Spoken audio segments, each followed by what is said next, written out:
சொல்லிடுவேன், பயப்படாம.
ஒருவர் பரந்த மனப்பான்மையை பெற கல்வி உதவுகிறது.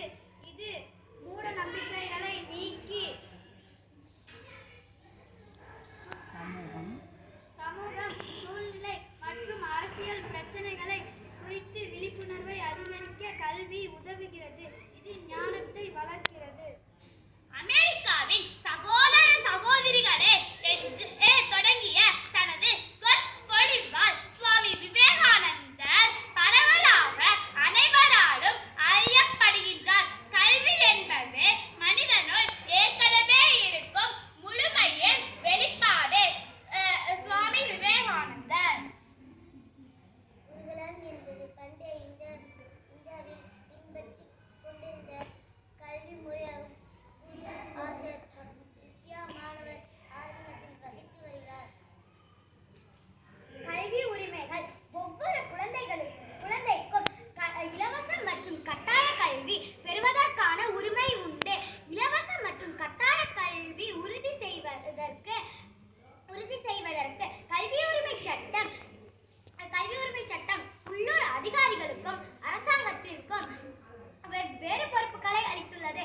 6 முதல் 14 வயது வரையிலான குழந்தைகளுக்கு வழங்கப்படும் இலவச மற்றும் கட்டாய கல்வியின் முக்கியத்துவத்தை 2009 விவரிக்கிறது. கல்வி அனைவருக்கும் பாகுபாடின்றி எளிதில் கிடைக்கக்கூடியதாக இருக்க வேண்டும். தேவை அடிப்படையிலானதாக இருக்க வேண்டும். இது குழந்தையின் ஆளுமையை வடிவமைக்க வேண்டும். கல்வி முறையின்படி கல்வியானது குழந்தைகளை மையமாக கொண்டிருக்க வேண்டும். சட்டமன்ற பிரிவுகள் 3 பட்டியலாக பிரிக்கப்பட்டுள்ளது. மத்திய பட்டியல், மாநில பட்டியல் மற்றும் பொது பட்டியல் ஆகும். கல்வி பொது பட்டியல் பிரிவின் கீழ் வருகிறது. கல்வி உரிமை சட்டத்தின் முக்கிய கூறுகள். தொடக்க கல்வி நிறைவடையும் வரை எந்த மாணவரும் பள்ளியில் இருந்து நிறுத்தப்படுவதில்லை. அனைத்து தனியார் பள்ளிகளிலும் பொருளாதார ரீதியாக பின்தங்கிய மக்களுக்கு 25% இடஒதுக்கீடு வழங்கப்படுகிறது. கல்வியின் தரத்தில் முன்னேற்றம். ஒவ்வொரு 3 ஆண்டுக்கும் பள்ளியின் உள்கட்டமைப்பு மேம்படுத்த வேண்டும். மாநிலத்துக்கும் மத்திய அரசுக்கும் இடையே நிதி பகிரப்படும். முதல் தேசிய கல்விக் கொள்கை 1968 செயல்படுத்தப்பட்டது. இரண்டாவதாக 1986 செயல்படுத்தப்பட்டது.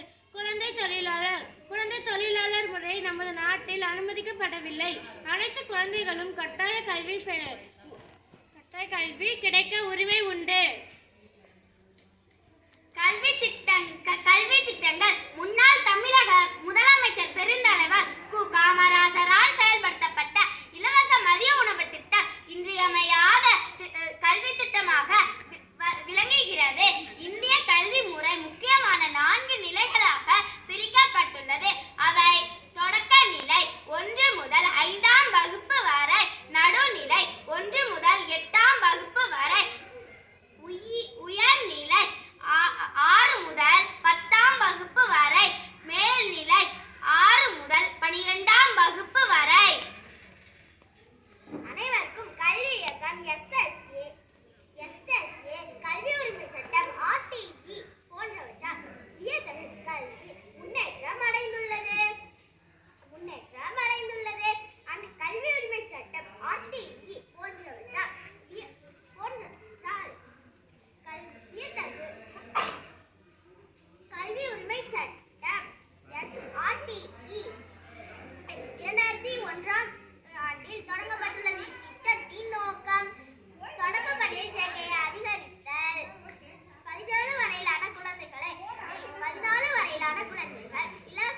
தரமான கல்வியை வழங்குதல் மற்றும் மாணவர்களுக்கு ஆற்றல் அறிவுகளை மேம்படுத்துதல், கல்வி உரிமை சட்டத்தை செயல்படுத்த அனைத்து மாநில அரசுகளையும் ஆதரித்தல், பெண் கல்வியில் கவனம் செலுத்துதல், மின்னணு